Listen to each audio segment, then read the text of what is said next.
Puisque les gens sont, il y a des gens qui sont là.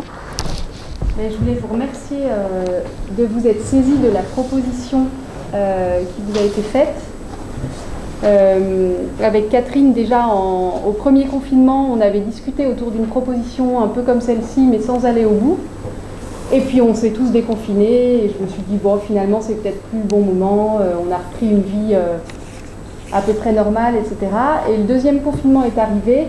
Et là, tout de suite, je me suis retournée vers Catherine, et avec l'appui de Lucie aussi, qui avait le souhait de pouvoir proposer quelque chose comme ça.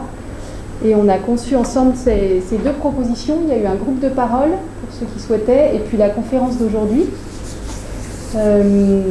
Voilà, qui sont vraiment des temps pour nous aider à traverser cette période difficile,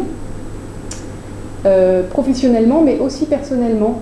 Moi, je vois ça vraiment comme du ressourcement et des outils ou une aide sur tous les plans. Voilà, Si, ça marche. Ça marche, simplement, il y a quelqu'un qui parle. Il y a Florence qui est en train de faire l'introduction pour l'instant. Pour ceux qui connaissent pas ou peu Catherine, Catherine est psychothérapeute, je ne dis pas de bêtises. On peut dire ça, oui. Et gestalt thérapeute, et elle intervient notamment depuis plusieurs années pour les groupes d'analyse de la pratique pastorale qui sont proposés au LEM du diocèse, et pour des formations à l'écoute et à la gestion des émotions. À l'écoute seulement, la gestion des émotions, c'est Marie-Laure Chopin, je crois, qui l'a fait. Voilà. Okay. Mais l'écoute, ouais, c'est moi qui fais. Et il y aurait certainement beaucoup d'autres casquettes. Voilà, je vais tout simplement passer la parole à Catherine pour cette conférence qui sera en deux temps, avec un temps de topo, si on peut dire ça comme ça, et puis des questions-réponses. Pour les questions, si vous en avez qui vous viennent pendant que Catherine intervient, notez-les et transmettez-les-moi peut-être à la fin de son topo. Si d'autres vous viennent après, une fois qu'on sera dans l'échange, n'hésitez pas tout simplement à lever la main quand c'est possible et puis à la poser à haute voix. Et Catherine les répétera pour ceux qui sont à distance. Voilà. Ok, merci Florence pour cette introduction.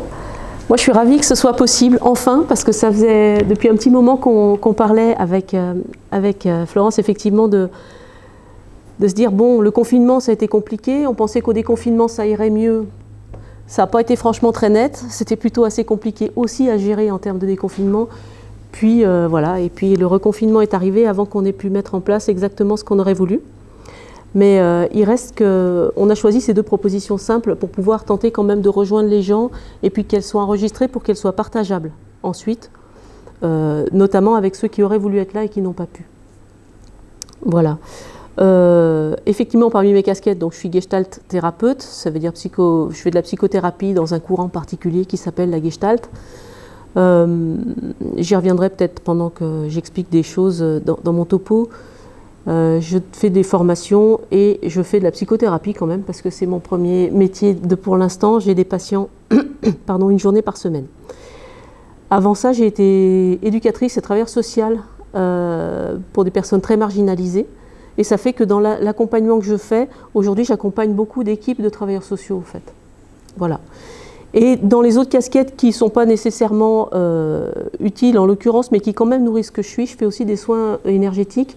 Et donc, j'ai de la curiosité au niveau de toute forme d'accompagnement, que ce soit spirituel, que ce soit énergétique, socio, psychologique, etc. Je suis assez curieuse. Donc, tout ça se mélange gentiment. Je ne sais pas très bien ce que ça fait, mais ça fait que ça contribue à nourrir ce que je suis et ce que je peux apporter.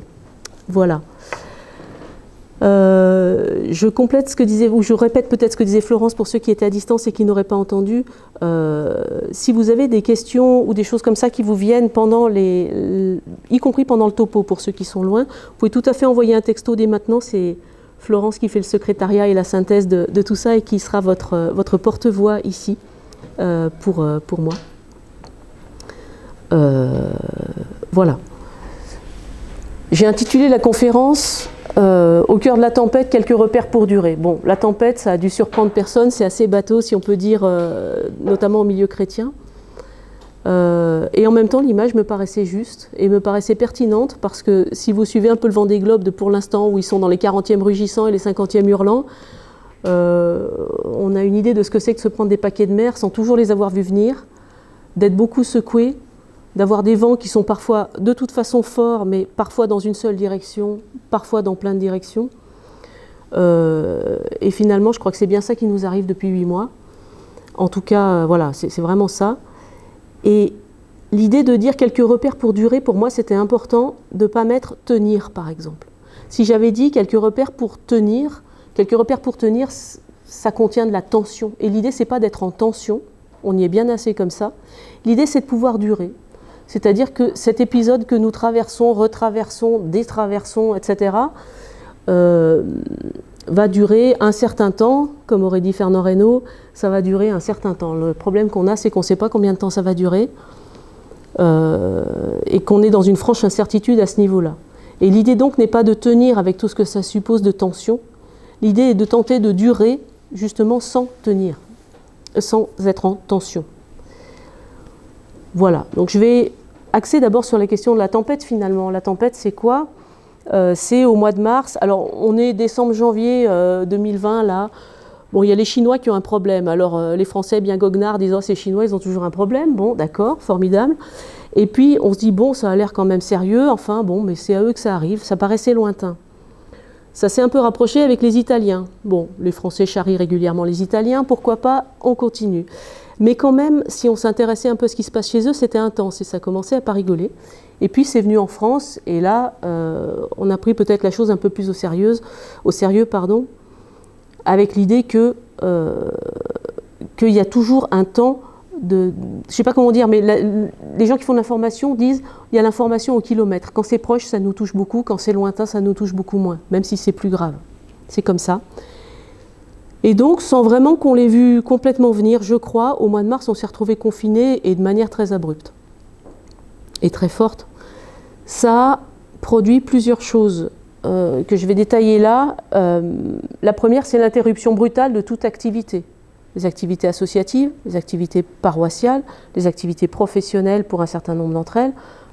Tout s'est arrêté, paf, comme ça, d'un seul coup, d'un seul. Ça... on avait beau imaginer que peut-être, oui, ça allait faire des choses, quand on y est quand même, c'est pas la même histoire. Et ça a fait tout de suite un sentiment de vide, j'allais dire presque d'hébétude, un sentiment d'une espèce de stupeur, on pourrait dire ça. Et puis une très forte inquiétude par rapport à l'inconnu, dans un premier mouvement.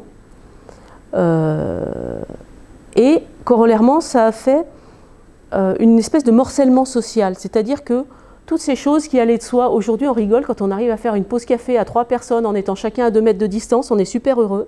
Tiens, incroyable, on fait une pause café. Un truc qui avant allait de soi, était banal, ne posait pas...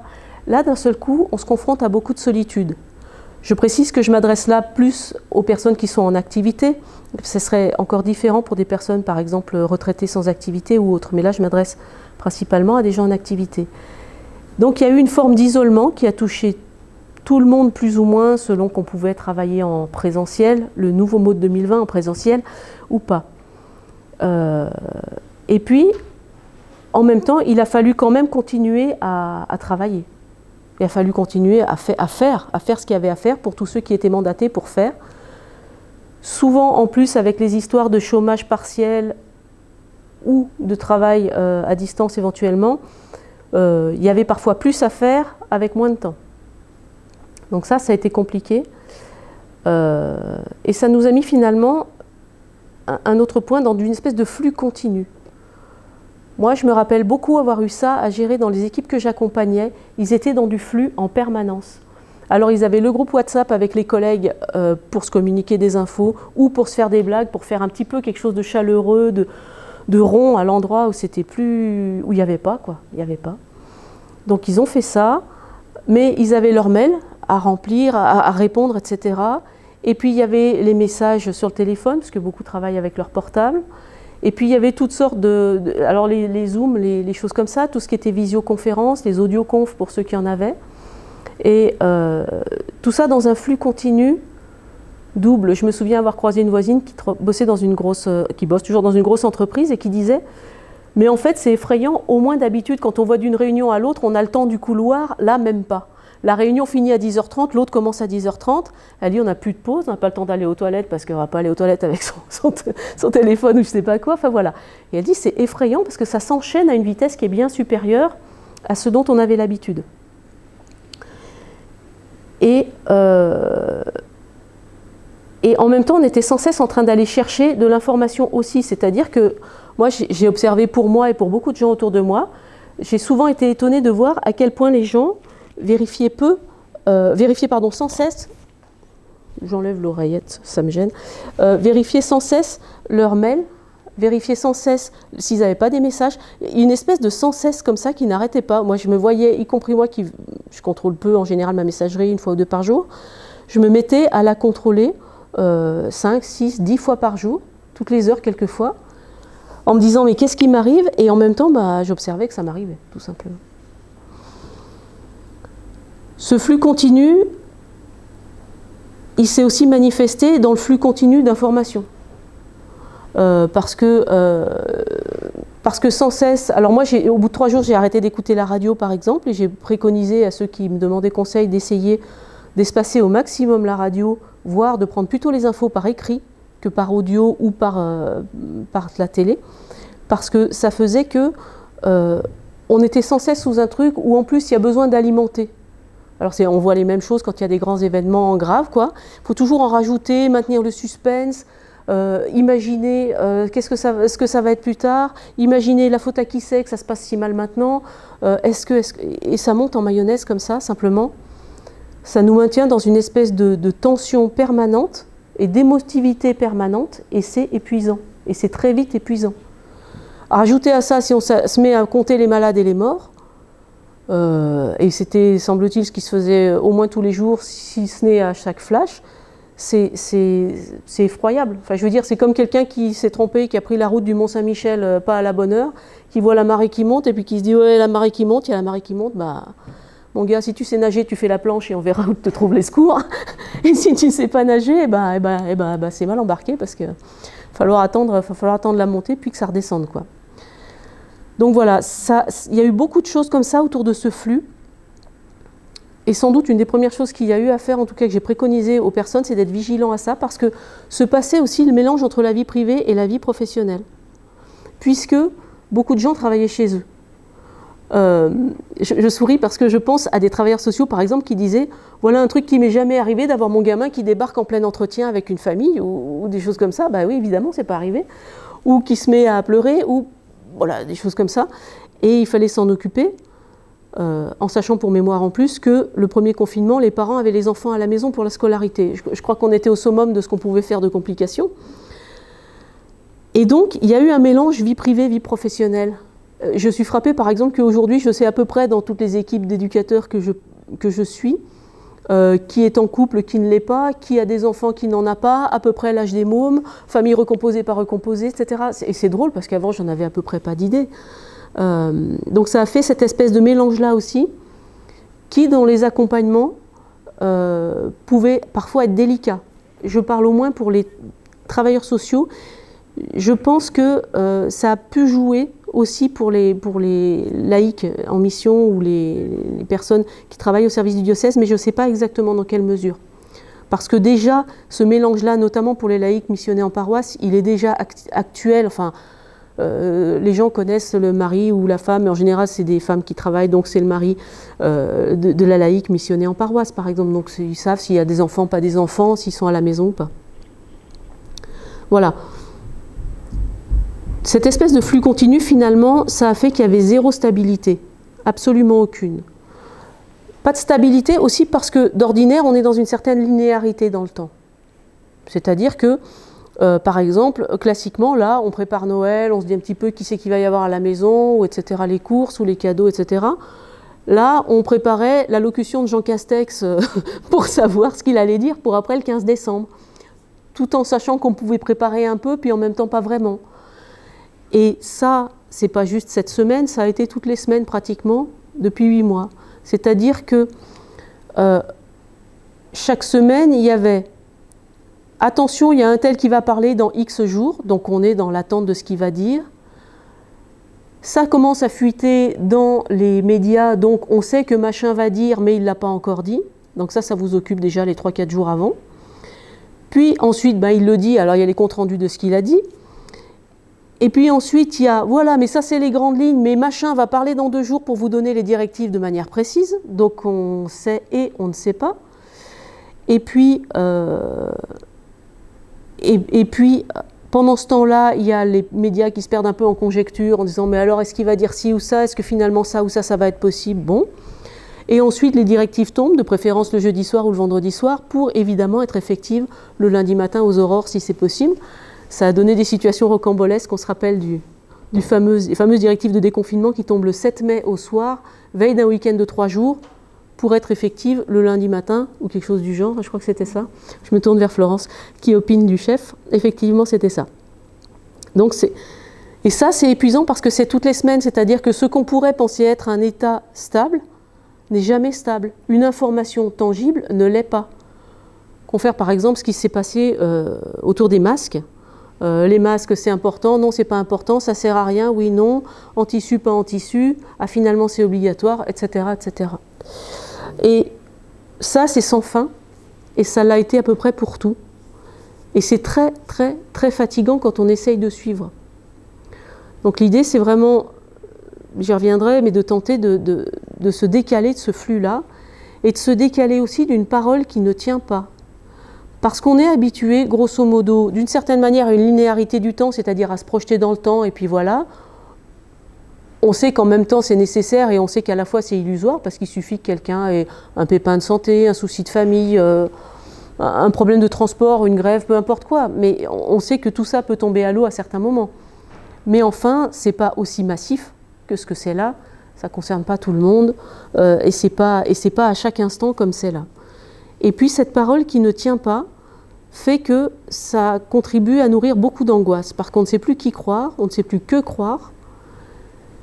Et finalement, ça a créé beaucoup de tensions, je trouve, dans chacun qui avait son avis. Alors si par exemple il y a une équipe, il y a ceux qui disent non mais ça c'est important, ah non, non ça c'est pas important. Et ça faisait tout un pataquès finalement. Et ça créait donc beaucoup d'angoisse et beaucoup de tensions. Il y a eu aussi, parallèlement à ce flux continu, pas seulement des flux qu'on a reçus des médias ou de nos portables, etc., mais au cœur de ces flux continus, beaucoup de besoins qui ont été perçus. Il y a des besoins, il y a de la demande, il y a des difficultés en même temps pour accompagner, si bien que ce qu'on fait, même si on y met tout son cœur et toute son énergie, paraît dérisoire. Voilà, ça a été éprouvant. J'insiste sur l'épreuve dans ce topo. En même temps, il ne faut pas oublier que ça a été un temps d'une créativité incroyable, et moi en tout cas je l'ai vraiment à l'esprit, parce que ce soit en église ici, que ce soit dans les équipes de travailleurs sociaux que j'accompagne, que ce soit chacun dans sa vie, des gens ont tenté de trouver, d'inventer, de s'organiser, et ça a aussi donné des temps de fraternité vraiment, vraiment beaux. Et heureusement, ça sauve un peu le paysage. Et puis, finalement, on se rend compte que enfin, à travers cette crise, on se rend compte finalement qu'on était beaucoup structuré par rapport à l'extérieur. C'est notre travail qui nous structure, c'est notre rythme social qui nous structure, c'est nos activités, c'est le collectif qui nous structure, et c'est éventuellement, enfin pas éventuellement, y compris les pouvoirs publics, disons, les directives qu'ils donnent, les lois, etc. Sauf que comme les lois et les règles changent tout le temps, on ne sait plus sur quoi s'appuyer. C'est comme si vous marchez sur un plancher, mais vous savez pas. Vous savez qu'il y a une planche pourrie dans le plancher, mais vous ne savez pas laquelle. Alors, vous aurez la surprise quand vous marcherez dessus. Mais sauf que ça, c'est déjà craignos sur un plancher. Mais quand on ne sait pas dans tout le plancher laquelle est la bonne planche sur laquelle il faut tenir, parce que tout le reste peut vaciller à tout moment, là, c'est la tétanie. Il y a une espèce de chose qui s'arrête. Et donc, l'extérieur ne fait plus repère, ou beaucoup, beaucoup moins que ce qu'il pouvait faire avant. Et puis, dans le temps qu'il y a eu de déconfinement, il a fallu réinventer des nouvelles choses, parce que le déconfinement, ce n'était pas comme avant le confinement, c'est-à-dire on est revenu avec à nouveau beaucoup de changements, d'adaptations, de construction. Et puis, en même temps, ce qui s'est passé au moment du déconfinement et qui a beaucoup heurté, je crois, c'est aussi le constat des dégâts, les premiers dégâts qu'il y a eu, notamment, je pense, sur le psychisme des gens et sur la santé. La santé en milieu hospitalier, ils avaient arrêté les soins non urgents, etc. Ça a fait que des gens sont arrivés avec des pathologies lourdes ou graves qui s'étaient amplifiées parce que les gens avaient dit « je ne vais pas à l'hôpital parce que, etc. » Donc, on a vu les dégâts sur la santé et on a vu les dégâts sur le psychisme. Moi, je suis sensible à ça, notamment sur les personnes accompagnées par les travailleurs sociaux. J'entends des gens qui disent « mais un tel que j'accompagne depuis 1 an et qui vraiment était stabilisé, là c'était pas mal ». Je le retrouve comme au début, au premier jour de l'entretien, au premier entretien, tout déstructuré, tout flippé, tout mal. Et il y a eu beaucoup de dégâts psychologiquement, il y a eu beaucoup de choses à gérer. Alors je ne sais pas très bien si ça a été connu ou pas, mais en tout cas y compris pendant le confinement, des tentatives de suicide à gérer à distance par des travailleurs sociaux, par exemple en télétravail. Alors je vous laisse imaginer le topo, à trouver des relais sur place qui pouvaient aller voir ou faire. Des gens qui se mettaient à recourir beaucoup plus aux addictions, que ce soit la télé, que ce soit, il n'y a pas besoin que ce soit forcément de l'héroïne à chaque fois. Ça peut être de l'alcool, ça peut être la télé, ça peut être toutes sortes de l'alimentation, peu importe. Mais un recours assez fort aux addictions et une forte régression finalement. Bon, on commençait à s'y retrouver un petit peu, je me disais déjà que ça allait être un temps long, et puis il y a eu le reconfinement, qui aurait pu être comme le premier, comme ça on réutilisait tout pareil, mais non, il n'est pas pareil que le premier. Si bien qu'il faut encore et encore inventer, ni pareil ni pas pareil. Au total, qu'est-ce qui se passe? Il se passe que là, les gens ils sont cuits, ça fait 8 mois pratiquement, les gens sont usés globalement, en ont ras-le-bol, c'est-à-dire qu'ils ne savent plus croire, et qu'ils ont plus qu'y croire, pardon, et qu'ils ont tendance à dire « bon ok, laissons tomber quoi, je m'en fous, je fais à mon idée, et puis on verra bien ce qui se passe ». Bon, c'est une tentation. Et puis ça génère aussi un fort sentiment d'impuissance. Et beaucoup de tentatives de réinventer. Ils auraient mieux fait, il aurait fallu, il faudrait que ça soit plutôt comme ci, ça devrait être comme ça, etc.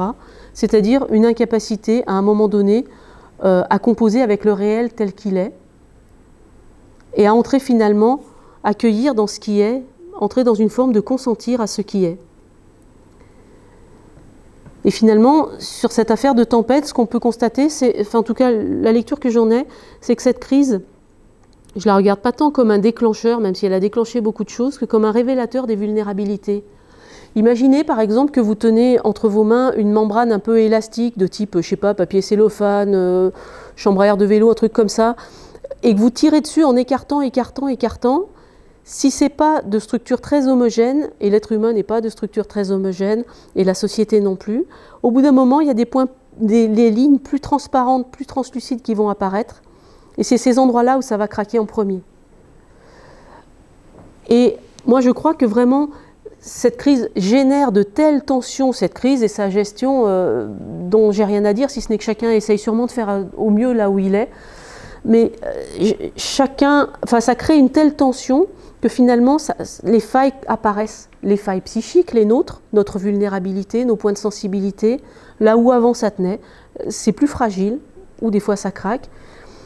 Et puis, les vulnérabilités de la société, on voit le milieu hospitalier qui est fragile, on voit le social qui fait ce qu'il peut, on découvre des vulnérabilités, une précarité.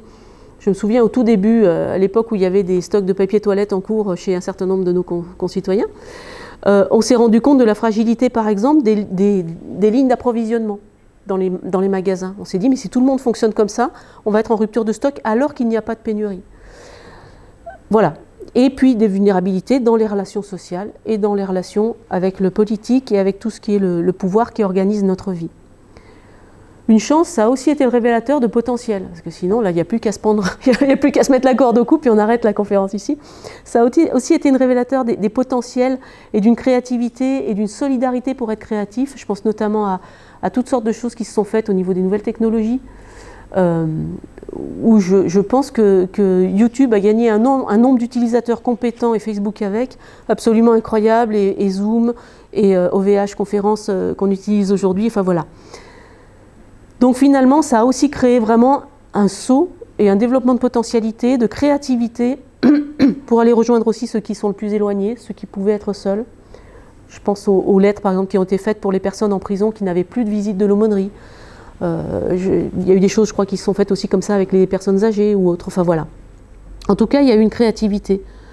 J'ai assisté par exemple dans un EHPAD, puisque j'habite juste à côté d'un EHPAD, à toutes les semaines l'activité musique se faisait dans la cour de l'EHPAD avec les gens aux fenêtres de leur chambre par exemple. Je trouve ça extraordinaire parce que c'était comme ça pouvait, mais il y avait concert sur la place Et les anciens qui applaudissaient, et les soignants aussi, on se disait, bon, c'est un peu bizarre, c'est un peu baroque, et en même temps, ça fait du bien, quoi.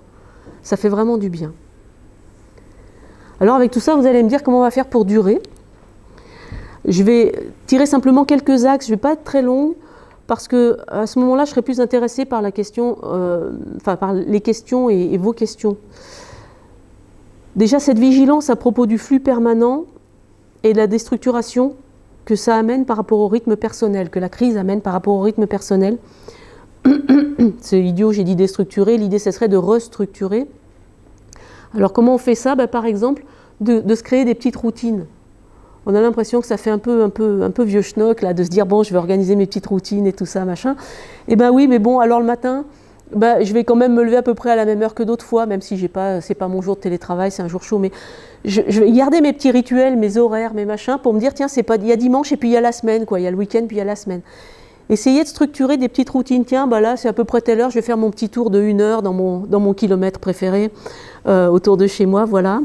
Et puis je vais croiser peut-être un peu les mêmes gens qui ont les mêmes trucs, voilà, pourquoi pas, mais en tout cas, ça réinstaure un rythme et une forme de socialité un peu habituelle. Ça nous a obligés et ça nous invite encore à travailler notre organisation personnelle, à identifier l'essentiel de ce qui peut être différé ou de ce qui doit être un petit peu délaissé. Et moi, je vous invite aussi à identifier par rapport à cette affaire de flux permanent, prendre le temps de vous poser, parce que c'est difficile. On pourrait se dire, créez-vous des bulles de pas de flux. Par exemple, coupez votre téléphone du boulot à 17 h si vous finissiez à 17 h. Et puis voilà, au pire, vous aurez un message le lendemain. Il ne va pas sans doute se passer grand-chose de plus grave que les autres fois. Mais en fait, les gens ont eu du mal à le faire, je trouve.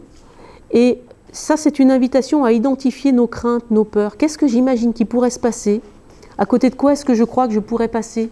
Et que ça serait grave, j'entends que ça serait grave, en tout cas grave pour moi, si je ratais une information.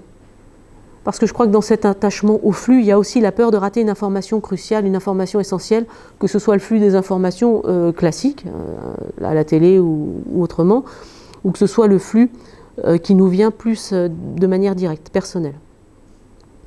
Et puis une dernière piste, c'est de contrôler à quel flux je me connecte. Je pense et j'espère qu'un certain nombre d'entre vous ont arrêté de mettre BFM au petit déjeuner, parce que sinon, alors là, c'est cuit, c'est cuit. C'est complètement cuit. Et de choisir, tiens, soit à quel flux est-ce que je me connecte, soit combien de temps est-ce que je m'y connecte. Voilà. Donc, en tout cas, de tenter de réduire un petit peu cette part-là pour apprendre à choisir un petit peu plus et à subir un petit peu moins. Or, en fait, dans notre attachement au flux, ça amène que beaucoup, on a subi. Pourquoi pas vous faire une playlist de vos musiques préférées, et puis si vous avez besoin d'un bruit de fond, parce que quand on est seul, des fois on n'est pas bien, on peut mettre autre chose que la radio, on peut organiser des choses qui nous font du bien, qui nous font un effet de cocooning un petit peu. Et puis, ce temps-là nous a amené beaucoup dans le mental et dans l'émotionnel, à fond, à fond, à fond. Et si on imagine que l'humain est composé de 3 ou 4, je vais dire 3 ou 4 couches, un peu comme des lasagnes par exemple, on peut imaginer qu'on est d'abord un humain qui n'a pas de corps, c'est quand même un peu un fantôme ou je ne sais quoi, et encore. Mais voilà, un humain, c'est d'abord quelqu'un qui a un corps, c'est quelqu'un qui a des émotions, c'est quelqu'un qui a un espace, je vais dire, mental, c'est l'espace de la pensée, de la réflexion, c'est l'espace du souvenir, de l'imaginaire, c'est l'espace des croyances. Voilà, le mental, c'est très très riche, et il y a profusion à cet endroit-là. Et alors faites attention, il y a des gens qui pensent que certaines pensées sont dans le mental. Moi je dis que c'est de l'émotionnel. Vous savez, c'est ces pensées qui sont comme en chantilly un peu. Alors on pense et ça n'arrête pas. Ah oui, j'aurais dû faire ci, mais pourquoi j'ai fait ça? Mais c'est complètement idiot, mais j'aurais dû le faire. Enfin, c'est incroyable. Et tatata, et tatata, et tatata. Ça, pour moi, c'est pas dans le monde de la pensée, c'est à la frontière entre le pensée et l'émotionnel, mais c'est la pensée qui essaye de contenir l'émotion. Quand ça fait comme ça, quand vous partez, moi j'appelle ça en chantilly, c'est-à-dire c'est un truc qui tient beaucoup de place, qui nous fait du sucré, on y reste, hein, mais en même temps, c'est beaucoup de volume, mais ça nourrit pas beaucoup, quoi. Ça fait plaisir, là, ceux-là, ils font pas forcément plaisir. Mais voilà, c'est volumineux, mais ça tient pas au ventre, si on peut dire. Quand c'est comme ça, allez vérifier l'émotionnel. Donc moi, je dis vraiment, le mental, il est sur-sollicité. Allez rencontrer l'émotionnel, mais tiens, qu'est-ce qui se passe pour moi là? Comment est-ce que je suis touchée? L'émotionnel, je veux dire, ça peut être relativement simple. On va dire, si tout va bien, on va dire que je suis dans la joie, dans le confort, tout ça. Bon, on a observé que certains le sont, mais que beaucoup ne le sont pas. Il reste plus que 3 trucs. La peur, la colère, la tristesse. Comme tout le monde a à peu près 3 doigts sur lui, il peut toujours dire, tiens, est-ce que je suis plutôt dans la peur, plutôt dans la colère ou plutôt dans la tristesse? Je vous le fais vite, mais en faisant ça au ralenti, tiens, c'est quoi qui est premier? Tiens, est-ce que quand je pense à ça, c'est plutôt de la peur? J'écoute la petite musique intérieure. Est-ce que c'est plutôt de la colère? Et puis j'écoute la petite musique intérieure. Et est-ce que c'est plutôt de la tristesse? Probablement il y a un mélange. On n'est pas rarement monolithique, y compris au niveau des émotions. Mais d'aller vérifier ça, déjà vous entendez que ma voix se pose, que ça fait des petits blancs et que ça fait de l'espace. Et puis, vous avez 2 autres leviers qui sont d'être vraiment dans le concret. Quand il y a beaucoup d'angoisse, un des ressorts, c'est, bon, si on peut le travailler et être accompagné des fois pour le faire, c'est bien. Si on ne peut pas, il y a un truc, c'est de passer à l'action. Voilà. Ou de s'alcooliser massivement, quelques-uns ça marche, mais je ne vous le recommande pas. Donc on va rester plutôt sur quelque chose qui est socialement possible. Donc, passer à l'action. L'action, c'est tout bête, ça peut être faire des choses, ça peut être faire son jardin, ça peut être attaquer le ménage. Il y en a qui ont tout refait chez eux, du sol au plafond déjà. Bon, mais ça fait rien. Ça défoule, ça donne du tangible, du palpable. On a besoin de ça, on est incarné. C'est pas fortuit. Le physique, ça va être prendre soin de son corps. Ça veut dire, tiens, on bouge moins, forcément on bouge moins. Moi, par exemple, je travaille beaucoup en distanciel, donc je passe en gros de mon canapé à mon siège et réciproquement. J'ai une belle vie de nonagénaire qui se profile sans doute. Je suis juste un peu en avance. Mais en fait, c'est ça, c'est penser à bouger, à faire alors les exercices qui vous plaisent. Il y en a, c'est des étirements, il y en a, ils ont besoin de courir, peu importe si c'est intensif ou pas. Mais tiens, est-ce que je suis avec mon corps là? Est-ce que ça peut être de l'automassage, de prendre un bain? Moi, je m'en fiche, chacun fait comme il est bien.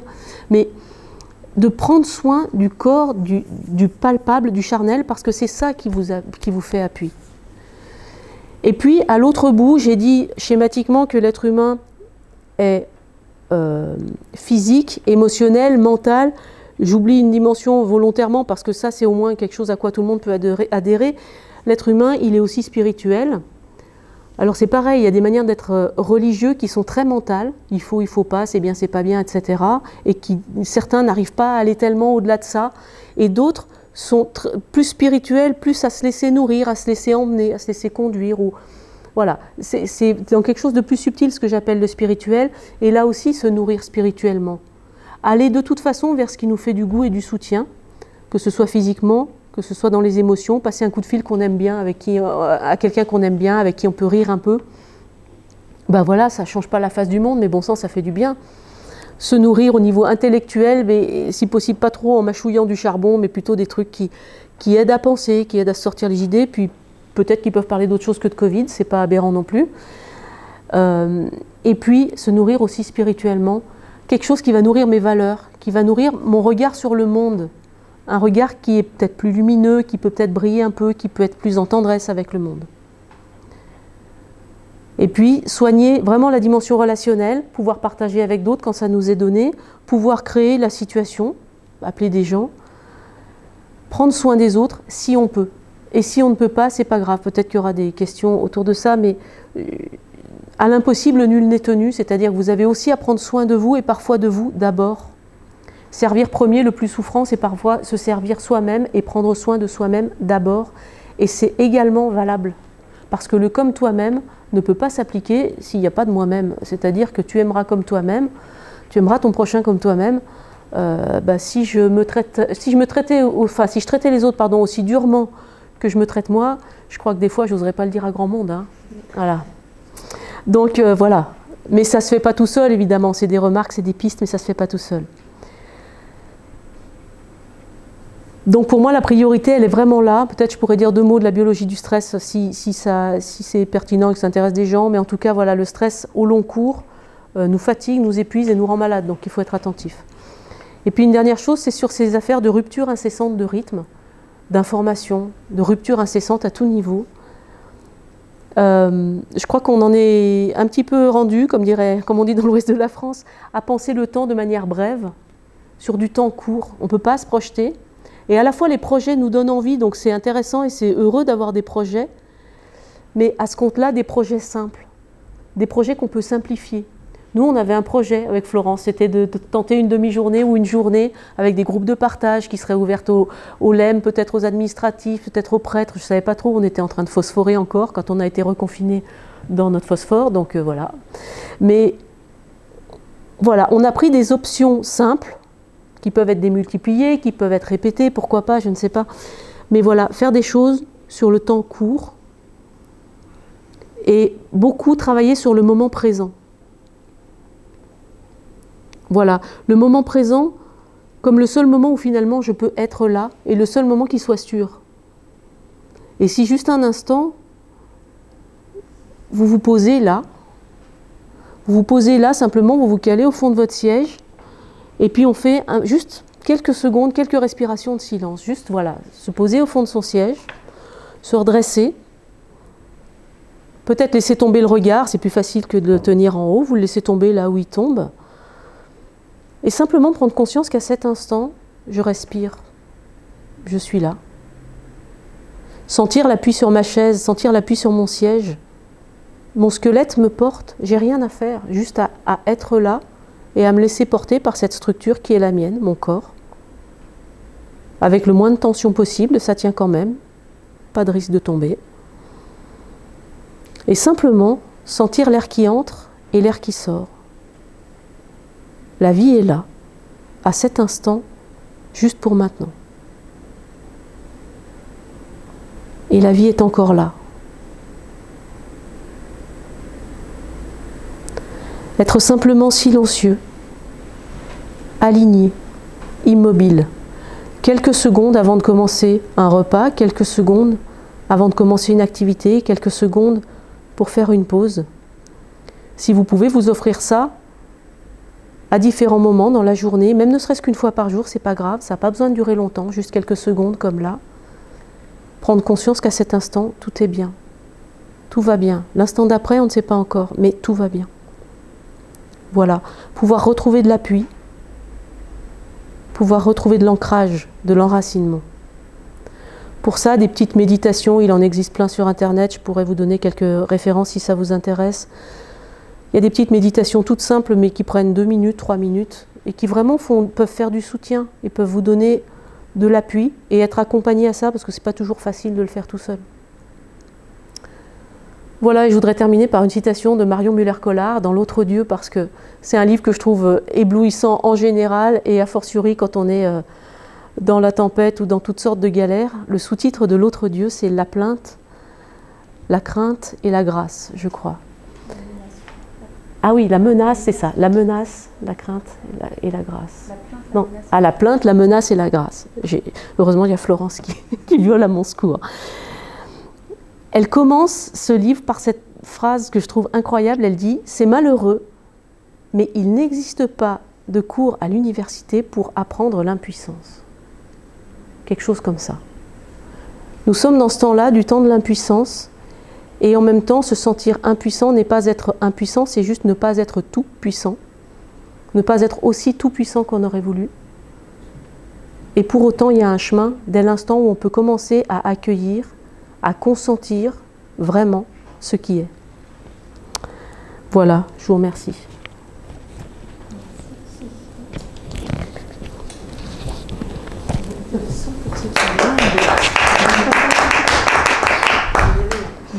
Il est là le son pour ceux qui sont loin, non, j'ai mon kit main libre, mais si vous voulez... Il y en a une qui m'a dit qu'elle n'entendait pas très bien, mais je viens de le voir. Il est là, mon micro. Bon. Donc, voilà. Alors, je ne sais pas s'il y a moyen de faire mieux, effectivement.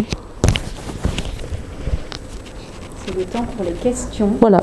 Oui, le temps des questions maintenant. Alors, je ne sais pas s'il y en a qui sont arrivés et s'il y en a qui en ont. Pas encore, sauf si je ne les ai pas vus.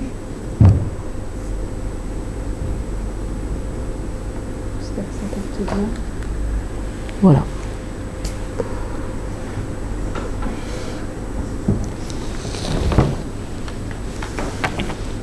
Ça va blanchir. Oui.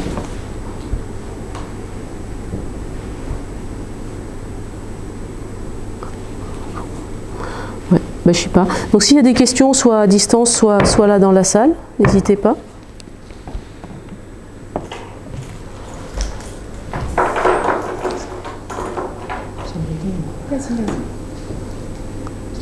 Vas-y, pose ta question, puis je la répéterai pour ceux qui sont à distance. Ouais. Moi, j'ai deux questions. J'en ai une. Tu nous as parlé du confinement sans du tout parler de la cause. Oui. Je ne sais pas si ça avait été un confinement dû à une panne générale d'électricité ou je sais pas quoi. Est-ce que tu penses que ça aurait fait les mêmes? Enfin, est-ce que c'est le confinement en soi qui a ça comme conséquence, ou est-ce que la cause, c'est-à-dire la pandémie, donc un truc nouveau aussi, enfin pas tout à fait nouveau, hein. L'homme sait ce que c'est qu'une épidémie, mais là ça a pris le tour d'une pandémie, donc peut-être c'était quand même nouveau. Alors, je vais juste répéter pour ceux qui sont à distance. La première question donc, qui est posée, c'est que je n'ai pas mentionné la cause et que le fait que la cause soit une épidémie, une pandémie même mondiale, est-ce que ça change quelque chose dans les conséquences par rapport à ce que ça aurait été si, par exemple, ça avait été une panne générale d'électricité ou autre péripétie, pardon. Ok. Tu veux que je réponde tout de suite ou... Oh, d'accord, ok. Alors, je me dis que compte tenu de ce qui s'est passé et de comment on l'a géré, heureusement que ce n'était pas une panne électrique générale, parce que au moins pour ça, ça aurait été vraiment très très compliqué. Disons qu'on aurait dû faire autrement si ça s'était produit. C'est sûr que le fait qu'il y ait un risque d'atteinte à la santé, en plus, selon les endroits, un risque d'atteinte qui était très abstrait, parce que pour le département de l'Isère, globalement, on est quand même passé à côté de la première vague. Alors, évidemment, des gens ont été malades et des gens en sont morts, c'est clair, mais c'est très, très, très minoritaire. À l'époque, on disait, tu connais quelqu'un, toi qui l'as eu, on connaissait personne. Maintenant, on dit, tu connais quelqu'un qui l'a pas eu. On dit, ouais, j'en connais un. Ah bon, d'accord. D'accord. Donc, en fait ça change les choses aussi, parce que le danger, il est palpable ou il ne l'est pas. Et en l'occurrence, il ne l'était pas, pour nous, en Isère, et aussi parce qu'il y a quand même le flou sur est-ce qu'il y a une menace, est-ce qu'il n'y en a pas, où est-ce qu'elle est, parce qu'elle n'est pas palpable. S'il y avait un type qui se trimballait avec une hache dans la rue, on le verrait arriver, puis on prendrait une autre rue, puis ça serait simple, presque. Enfin, presque. Mais si on court assez vite et tout ça. Mais le problème, c'est que c'est pas ça. Oui, on connaît les pandémies, mais en France, on ne les connaît pas, les pandémies, globalement. On s'est fait avoir par la canicule, on s'est fait avoir par l'une ou l'autre épidémie, mais en fait, c'est souvent très abstrait. Il n'y a que ceux qui connaissent. Ce qu'il y a là, c'est que c'est massif, et je pense que c'est plutôt l'ampleur qui a joué. Je ne sais pas ce que ça aurait fait, par exemple, si ça avait été une panne générale d'Internet pendant quelques semaines. À mon avis, ça aurait peut-être été pire. Ou peut-être été mieux si on avait retrouvé du lien social et tout ça. Mais la difficulté, c'est que là, il y avait de l'isolement. On était confinés. Si on est confiné à cause d'une menace chimique, par exemple, ou quelque chose comme ça, c'est quelque chose qui a des chances de se dissiper plus vite. Mais là, ça n'en finit pas de durer. C'est aussi ça, je pense, qui use vraiment. Ouais. Mais je pense qu'après, pour des gens plus fragiles, plus vulnérables, et pour moi, il est très clair que des gens fragiles et vulnérables, ce n'est pas un problème de classe sociale ou quoi. C'est des gens, voilà, les situations, elles nous révèlent nos failles. Ça a été mon cas, ça a été le cas, je pense, de tout le monde, à un moment ou à un autre. De se dire, tiens, pourquoi j'ai peur, ou pourquoi je suis énervée avec ça, ou pourquoi avant ça passait, maintenant ça passe plus. Et l'isolement a beaucoup renforcé ça, vraiment. Et le sentiment qu'en même temps, et cette espèce toujours de paradoxe, c'est nécessaire et en même temps, est-ce que c'est bon? Mais en même temps, est-ce que c'est vraiment si nécessaire que ça? Et jusqu'à quel point? Et pour qui? Et etc., etc., etc. Il suffit d'avoir des proches qui travaillent dans le milieu hospitalier pour comprendre que le relâchement dont on a envie, nous, de faire preuve ici, parce que bon, ça commence à saturer, quoi. Eux, ils n'en sont pas du tout au relâchement. Ils disent, on est à peine amorcé la décrue. Et que ça relâche un tout petit peu, ça va repartir en cacahuète, et bien, quoi. Et donc nous, si on n'a pas le nez dessus, on ne peut pas le savoir. C'est tout bête. Je ne sais pas si ça répond à ta question. S'il vous plaît. Il y avait une deuxième question. Ah, ok, d'accord. Ok. En vous écoutant, je suis en train de me poser la question sur la différence entre l'impuissance et la vulnérabilité. La question qui est posée, c'est la différence qu'il y a entre l'impuissance et la vulnérabilité, s'il y a une différence. Moi, j'en fais une, en tout cas. Pour moi, la vulnérabilité, c'est un fait inhérent à l'être humain. Vulnérabilité, vulnus vulneris en latin, c'est la blessure.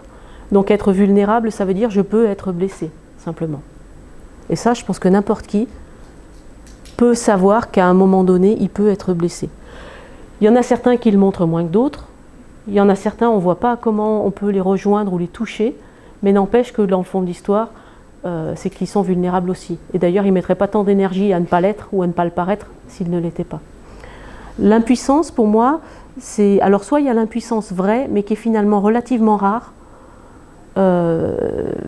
C'est-à-dire que des fois, je ne sais pas, quelqu'un par exemple qui est incarcéré, qui a absolument besoin de prendre l'air, l'impuissance, c'est qu'il ne va pas aller prendre l'air avant que ce soit l'heure, et puis c'est tout. Donc il y a des circonstances d'impuissance vraies, mais qui sont finalement assez rares. Le plus souvent, ce qui se passe, c'est le sentiment d'impuissance. Et le sentiment d'impuissance, on va le toucher, c'est un processus mental pour moi.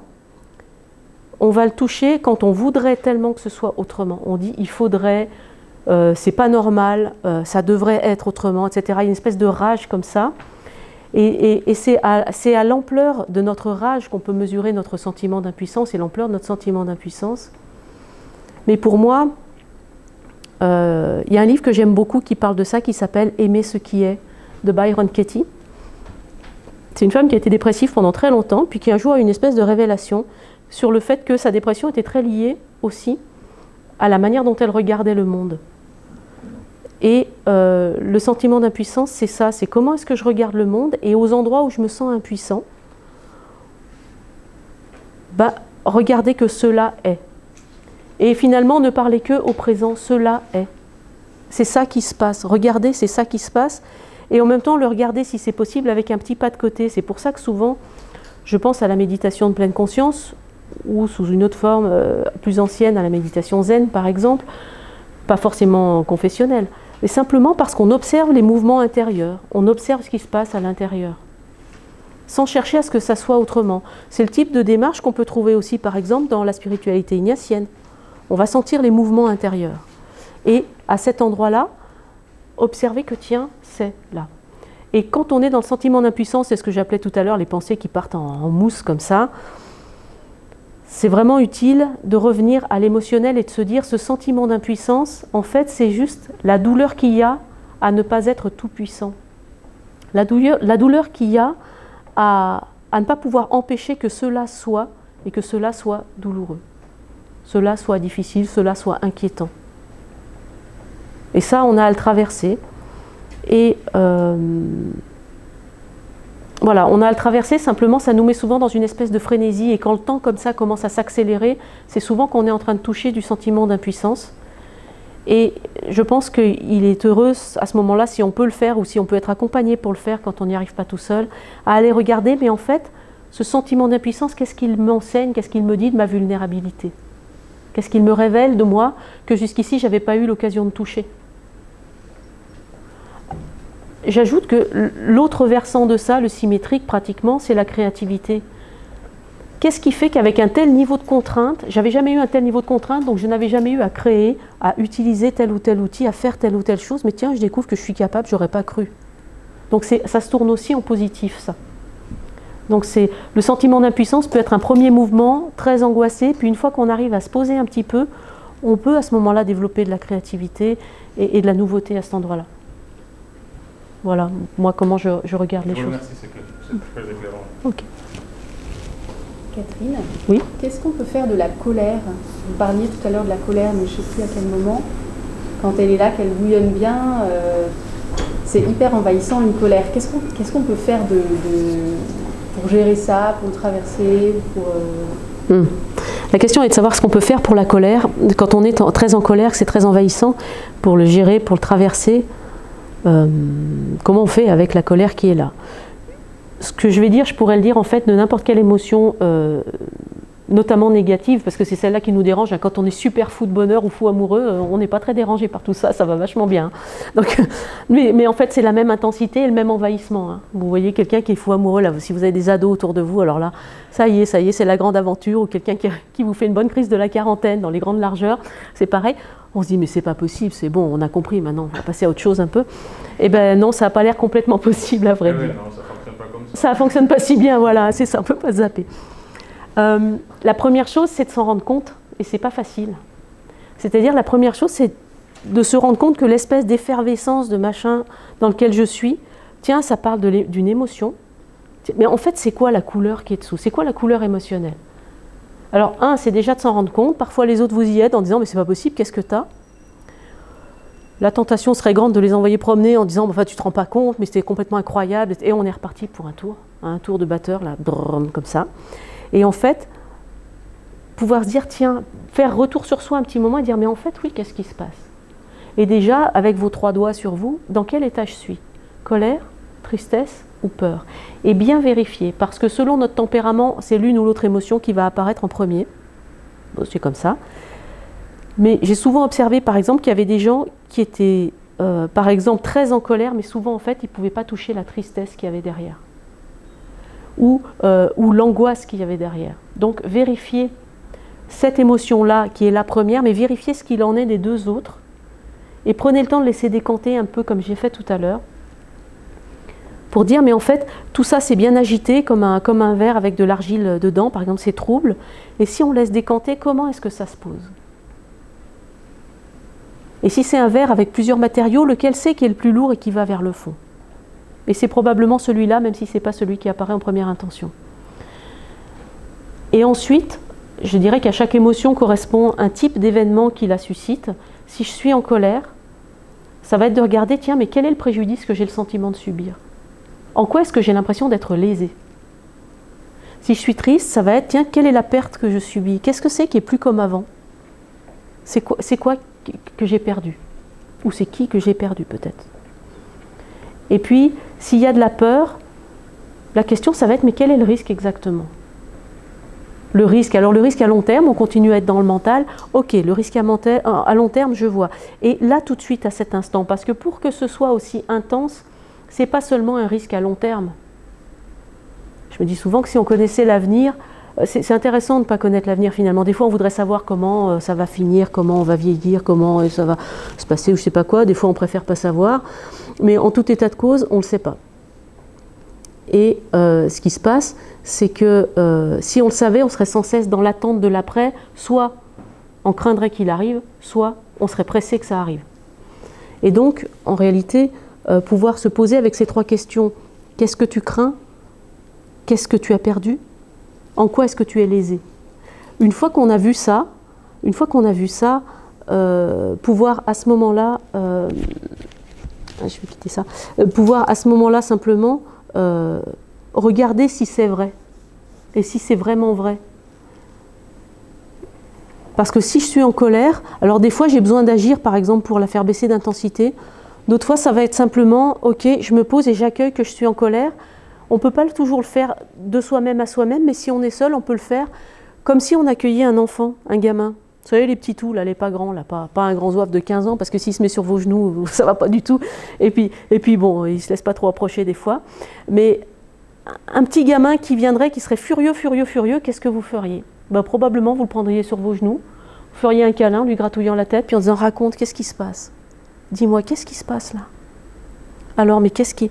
Ah oui, et surtout, vous n'allez pas dire « Non, mais t'inquiète, tu vas voir, ça va passer. Oh là là, oubliez-moi ça, la thérapie de l'omoplate, je donne un grand coup dans le dos et hop, ça passe. » Ça n'existe pas, la thérapie de l'omoplate. Écoutez, laissez poser, laissez déverser. Si vous êtes tout seul, vous pouvez l'écrire, vous pouvez le modeler, vous pouvez, peu importe. Simplement le parler à voix haute, quitte à passer pour un fou auprès de tous vos voisins.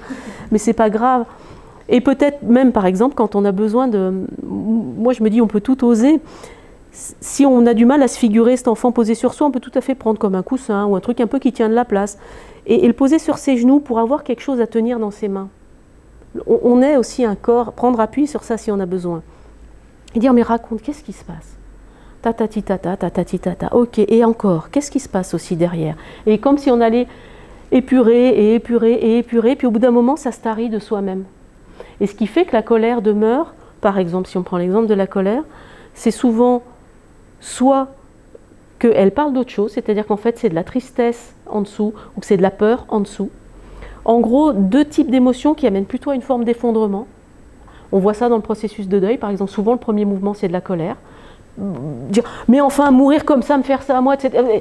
C'est idiot, tout le monde le sait, même celui qui le dit, mais n'empêche qu'il y a un moment où il faut tenir, quoi. Donc ça nous sert à nous maintenir.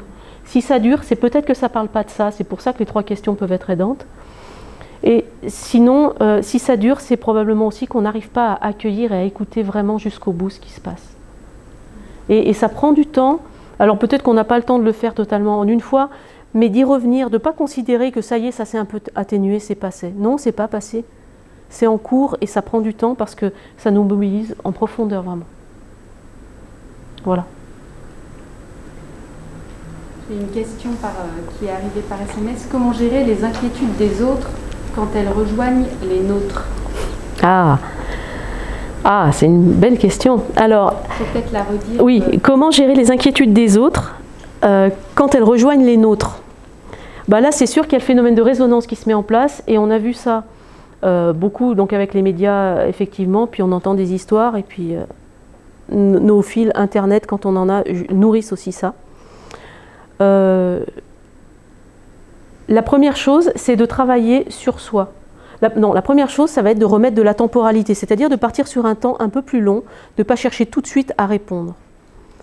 La première, ça va être de faire, la seconde, pardon, ça va être de faire le travail sur soi que je viens de dire. C'est-à-dire dire, mais en fait, c'est quoi qui me touche pour tenter de ne pas être en résonance. Vous savez, un peu comme ces vitrines où il y a la vaisselle, puis les verres en cristal, ils sont trop proches les uns des autres. Dès que quelqu'un marche sur le plancher, ça carillonne de tous les bords. Il suffirait de les espacer un tout petit peu plus pour que ça ne carillonne pas. Mais pour ça, il faut s'être posé en soi-même et avoir fait le tour. Et puis ensuite, c'est choisir parfois de s'en prémunir. Moi, je donne un truc, alors là, c'est plus dans l'énergétique que je le prends. Ça peut être d'imaginer qu'il y a comme un voile ou comme un mur ou même comme un miroir qui renverrait vers l'autre. Si c'est notamment de l'agressivité, les gens qui nous agressent, faire comme un miroir et puis dire que cela revienne d'où c'est parti. Sans souhaiter le mal à quiconque, mais dire voilà, que ça retourne d'où ça vient, quoi. C'est comme votre courrier, vous mettez refusé, retour à l'envoyeur. Choisir de ne pas prendre. Et en fait, les échos aussi, on attire à nous les gens qui nous font travailler sur là où on a besoin. C'est pour ça que je mets en premier le travail sur soi. Et puis, se rappeler que c'est à l'autre que ça arrive. Et si on en a la capacité et la compétence, et certains ont la capacité et la compétence, mettre en place les outils d'écoute classique. Le premier, ça va être de se poser et de s'ancrer en soi, comme j'ai dit tout à l'heure un peu. Le second, donc de retrouver sa verticalité, puisqu'on a été emmené, puisqu'on est toujours emmené, même depuis l'école, depuis notre famille, à s'appuyer sur les codes que nous donne autrui. Et là, il nous faut retrouver notre propre assise et notre propre intériorité, notre propre verticalité. Et si on peut faire ça, alors aller questionner l'autre et dire « Ok, qu'est-ce qui t'inquiète là-dedans ?» et lui poser les fameuses 3 questions. Tout simplement. Et être à l'écoute vraiment, tiens, de quoi ça parle? Quand on a connu la reformulation, eh ben, on va le reformuler, puis on va entrer dans un temps d'écoute. Et se dissocier, parce que souvent ce qui fait difficulté aussi, c'est qu'on voudrait tenter de calmer l'autre. Je vous mets au défi de calmer quiconque, si vous n'êtes pas un peu calme vous-même, ça ne peut pas en fait. Ça vibre trop, ça carillonne trop, il y a trop de bruit intérieur. Voilà. Il est pratiquement 3 heures. Alors, je ne sais pas s'il y a encore une dernière question. Je ne sais pas si... Moi, je suis avec des idées aussi de livres ou de choses qui peuvent nous aider à faire soutien. Je ne sais pas ce qu'on fait. Peut-être je vais vous parler des livres et puis s'il y a l'une ou l'autre personne qui veut rester en ligne pour une question supplémentaire, ou, etc., c'est possible. Voilà. Dans les livres que j'aime bien, je trouve que alors, dans la culture catho, l'autre Dieu, c'est un bijou. Voilà. C'est un bijou, c'est un petit bouquin, ça rentre dans les poches, c'est une merveille. Donc voilà. Et ça se lit et ça se relit, et j'aime beaucoup parce qu'il est à la croisée du spirituel et du psychologique. Voilà, et qui peut parler de nos limites et des moments où la vie nous limite parfois bien violemment. Voilà, donc ça peut vraiment nourrir. Pour tout ce qui est de la réflexion sur le moment présent et sur le fait qu'on n'arrête pas de se projeter, moi je trouve qu'un livre de Eckhart Tolle, qui s'appelle Le pouvoir du moment présent, ça peut se lire par petits bouts de pages comme ça n'a pas besoin d'être lu en continu. Vous ouvrez, vous lisez 2 pages. Ben, ça remet les pieds sur terre, en fait, c'est tellement du bon sens qu'on se dit « Ah oui, donc je peux tenter d'être un petit peu plus, quelques minutes, quelques secondes, un peu plus dans le moment présent. » Voilà, je trouve que ça c'est bien. Et puis après, tout ce qui va être des livres sur les méditations courtes, la méditation de pleine conscience, qu'on appelle de pleine conscience, s'appelle en fait la méditation de réduction du stress, programme de réduction du stress basé sur la pleine conscience. Donc c'est du zen qui a été laïcisé et qui a été appliqué à de la réduction du stress. C'est très précisément ça. à cet endroit-là, vous pouvez soit regarder, je pense que sur les podcasts de France Culture, il existe encore 3 minutes à méditer de Christophe André. C'est des petites thématiques de 3 minutes à chaque fois, alors c'est pas compliqué, c'est super bien fait. Vous pouvez lire des livres de méditation, enfin lire les livres, en fait je trouve ça pas très intéressant, mais souvent il y a des CD qui accompagnent. Et moi il y en a un que j'aime beaucoup, qui est ancien maintenant, je sais pas s'il se trouve encore, mais qui s'appelle Méditer de Jon Kabat-Zinn. Méditer, c'est un livre, Jon Kabat-Zinn, c'est lui qui a créé ce programme de pleine conscience. Et il a, comment dire, il y a un CD avec qui est lu, il y a une méditation de 10 minutes, de 20 minutes, 30 minutes, il y a des méditations de toutes les façons, dites par Bernard Giraudot. Moi, c'est celle que je préfère, je les trouve vraiment très belles aussi, avec les petites 3 minutes de Christophe André, c'est très bien. Sinon, vous pouvez toujours vous asseoir sur une chaise et simplement vous répéter ces mots-là, immobile, silencieux, aligné. Je fais silence. Quelques secondes peut-être, mais je fais silence. Voilà, laissez les choses s'apaiser en soi, se taire en soi, autant que ça peut. Voilà ce qu'on peut dire. Est-ce que vous pouvez préciser pour ceux qui écoutent qu'on enverra les références par mail, parce que certains se disent... Oui, il y a des gens qui sont inquiets, qui n'ont pas bien entendu, etc. Effectivement, on enverra les références par mail ou on les mettra avec la vidéo. Et si j'ai quelques autres pistes à mettre avec, je vous les mettrai en mettant un petit commentaire. Je pense aussi à... Enfin non, mais non. Disons, je pense à un certain nombre de choses, mais je les mettrai à ce moment-là, comme ça. Vous les aurez sur Internet, il n'y a pas de souci. Et puis s'il y a des besoins, vous nous faites savoir et on peut continuer aussi à nourrir la réflexion à cet endroit-là, je pense. Voilà, on va en rester là pour ce temps formel. En tout cas, je vous remercie, vous qui êtes venus, d'avoir participé. Vous qui nous avez rejoints aussi, on dirait la messe télévisée un petit peu, mais enfin bon, voilà. En tout cas, ceux qui nous ont rejoints aussi à distance, je suis très heureuse qu'on ait pu avoir ce temps un petit peu d'échange. Il est comme il est, mais voilà, très heureuse. Et puis je vous invite vraiment à rester en lien et à toujours prendre soin de ce qui vous ressource le plus. Il ne s'agit pas d'enlever les mauvaises herbes du jardin, il s'agit d'y mettre des choses bonnes à manger. Les mauvaises herbes, toutes seules, elles régressent et ça ira très bien comme ça. Voilà, bonne suite à vous et puis à bientôt.